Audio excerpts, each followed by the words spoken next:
Proverbs chapter 7 verse 2. Keep my commands and you will live. Guard my teachings as the apple of your eye. Remember, God's law surpasses any laws on earth, so abide by his rules at all times. Zoro, the future world's strongest swordsman and the vice captain of the Straw Hat Pirates, and Sabo, the Flame Emperor and the second in command of the Revolutionary Army. Zoro was regarded as one of the strongest characters in One Piece, being lumped in with characters like Oden, Yamato, and Luffy. Sabo, on the other hand, gets the same treatment of being skilled to the top tiers, but Agenda Piece never ends.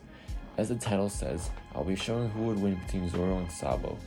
Like and subscribe so you don't miss any more One Piece content like this, and maybe you'll get other types of content, but you have to wait and see.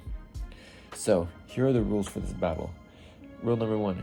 Each fighter is bloodlusted, meaning that they'll be immediately trying to take each other out from the start of the fight. 2. All prior knowledge will be applied to each character, but given Zoro and Sabo's limited interactions within the series, this might not have much of an effect on the battle. Rule 3. They'll have access to all of their current abilities. This is kind of a given that Zoro and Sabo each really only use like their weapons, haki, and in Sabo's case, the Devil Fruit, so they'll always have their full kits. And then lastly, the battle will take place on Elbaf, given that's where the current story is. Starting off with their attack power, I've explained Zoro's power scaling in a previous video, so I'll keep this short to not repeat the same things. Zoro was able to scar Hybrid Kaido on Onigashima with Beast Conqueror's haki and Ashura, cut the horn off Onigashima, deflected Demolition Gust effortlessly, cut through Kaido's scales with Dragon Twister, and 3-shot King after unlocking Advanced Conqueror's haki. Sabo's feats are quite subpar compared to Zoro, with his only relevant feats being destroying the Corrida Coliseum with Dragon Breath, and then low-diffing a pre-Devil Fruit Jesus Budges. Side note, nothing about that scene indicates usage of Advanced Armament haki. When Dragon Claw is explained, it's said to be attacking the core of the Coliseum, making it more comparable to Fishman Karate, which ruptures the water in your body rather than your actual body. Gathering the evidence, it's clear Zoro gets the point here. He was able to cut through the skin of a Yonko and a Lunarian while Sabo destroyed a building, clearly showing that they're in different weight classes when it comes to attack power. Now we move on to their speed and endurance.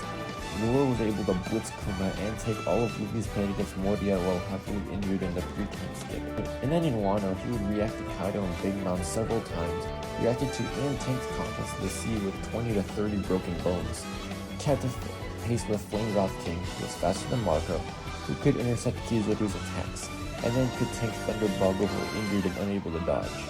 Sabo has subpar speed compared to Zoro, and only be able to react to Fujitora's meteors and observing Hakuba's speed, though meteors are fast in their own right. After gathering all the points, Zoro easily blitzed Sabo. He could react to 2 Yonko and King, who could outspeed someone who could intercept light, while Sabo sees reacting to Hakuba and Fujitora pale in comparison. Now we move on to the final section, which is their hacks. Zoro doesn't really have that much, but neither does Sabo. Zoro has Advanced Armament and unlocked the Advanced Conqueror's haki in Wano, which can manifest into King of Hell, which is just stabilizing endless haki and mixing it with Advanced Conqueror's haki. That's my inference from what I read, but you get the comment down below if you had a different interpretation of what King of Hell is. Zoro only showed a surface level observation haki from what we can assume from his 2-year training with Mihawk. And I mean, given that Mihawk is seemingly a master of observation haki, Zoro probably learned a lot when it comes to observation haki, but we just probably haven't seen much of those fruits yet. Yeah, and he also has Foxfire style, which he seemingly copied from Kinemon while observing him in Punk Hazard Dress Rose, and not really Dress Roses. Kinemon didn't really do much that arc, and then in Wano, where it can cut through fire. Sabo only has base armament and observation according to the Beaver cards, never displaying any advanced haki in the manga. The future side effects when Sabo finishes Burgess is anime only. Besides his haki, he only has Meta no Mi, which is strong, but we'll see how Zoro handles it during the fight. Fighters square up on the battlefield and begin their fight. Zoro rushes in for a Purgatory Onigiri, while Sabo uses a Burning Dragon Claw Fist. Seeing this attack, he prepares Foxfire style and cuts right through it. Sabo is shocked, then realizing that he ain't built for this. Then immediately gets one shot with Advanced Conqueror's attack. Bro, Sabo is absolute trash. I'm tired of thinking he's super strong when he's not. What did you think Sabo could really do? Bro, essentially a Timu ace. His title's inflated. Dudes think he's admiral level because he fought a heavily suppressed Fujitora who literally wanted Sabo to win.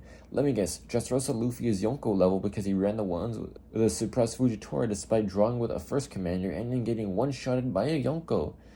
You guys gotta realize, Morgan's manipulated his stories for entertainment, like when he said Sabo assassinated Cobra. Anyway, that's the end of the video. Hope y'all liked what I made, and my next video will definitely roll some feathers, but y'all will eat it up. Trust. Be sure to like and subscribe so you get more week's content like this. And yeah, sayonara.